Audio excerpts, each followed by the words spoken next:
Elaine is in Harrisburg, Pennsylvania. Welcome to the Dave Ramsey Show, Elaine. Hi, thank you for taking my call. Sure, what's up? We have a rental property, and our last tenants trashed it. So with the legal fees and everything that we had to get them evicted, it put us, and the unpaid rent, it put us down about $10,000. To get it ready for another tenant to move in is going to cost about $9,000 to $10,000 on top of that we've lost. Now, what we'd like to do down the road that we've talked about for years is VRBO. It would take, instead of the $9,000 to $10,000 to fix it up for a new tenant, it would take about $12,000 to $15,000.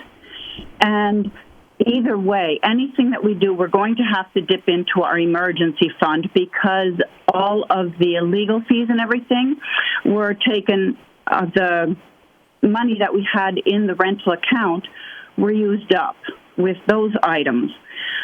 So I wanted your advice. Do you think we should go with the lower amount and have someone move in and use the money from the rent to save up to get it ready for VRBO? Or now should we take our time getting it ready and take the extra money out of our emergency fund and do that now? Okay, so to get it ready for the market at $10,000, you have the $10,000 without touching your emergency fund? No. That would still be out of the emergency fund. How much is how much is in your emergency fund? About 30. And what's your household income? About 85 gross. Okay, so the difference in $10,000 out of your emergency fund or $12,000 out of your emergency fund doesn't really matter, does it? It's a $2,000 question. I mean, you're going to do one or the other, right? Right. So it's just a matter of which way you want to run this property.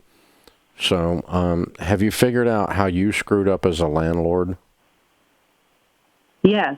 You know what it was? We were desperate. We wanted to get somebody in and had a bad feeling, but thought I was helping someone out, and I should have gone with the bad feeling. Yep.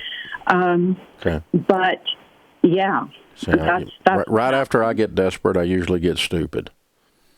And right after I get stupid, I usually get broke. And every time. I mean, it's just this pattern in my life. I've had to stop doing it. So when I start feeling myself desperate, I just tap the brakes and take a chill pill and go, wait a minute, God's in charge. I'm not doing this. Because, you knew this was bad, folk. And then you didn't follow up and you didn't lean on them. I mean, you let them stay in there. You never inspected the property. You never followed up. You didn't push. You let them stay in there like 2-3 months too long. Well, I was in the property regularly, yeah. Then how'd they trash it? Dogs.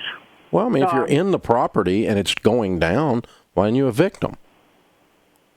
And I started that process, and they had to be, like, I think it was a full month behind in rent before my attorney said that I would have any... Oh, so you need a new lease. Judge? Yeah, you need a new lease that says if they're not taking care of the property, they can be evicted regardless of the rent. Okay. Yeah, so this is what I mean. This is landlord experience you're having here. So every time I do something like this and I lose money because somebody takes my freaking head off, which is what happened here, I want to know where that shot came from, and I want to duck it next time. I want to learn what happened. So, you change your lease, you change your process on how you handle people. And by the way, VRBO is no magic pill.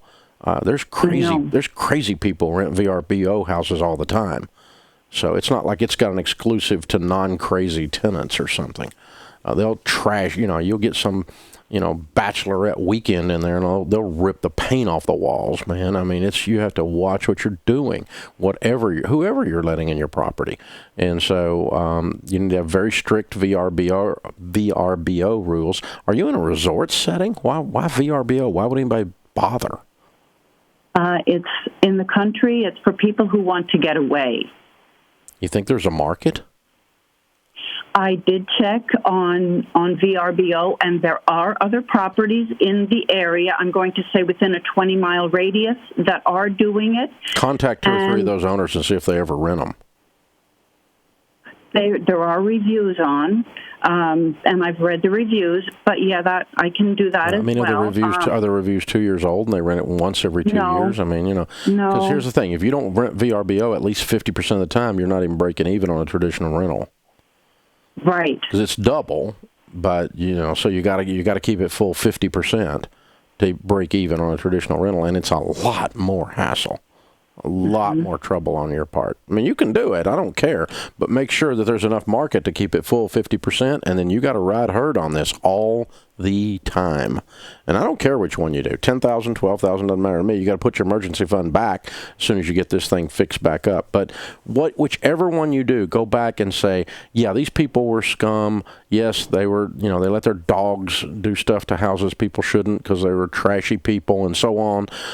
They've got a lot of blame on their side of this, but their side of the equation I can't control. My side of the equation I can control, so it never happens again.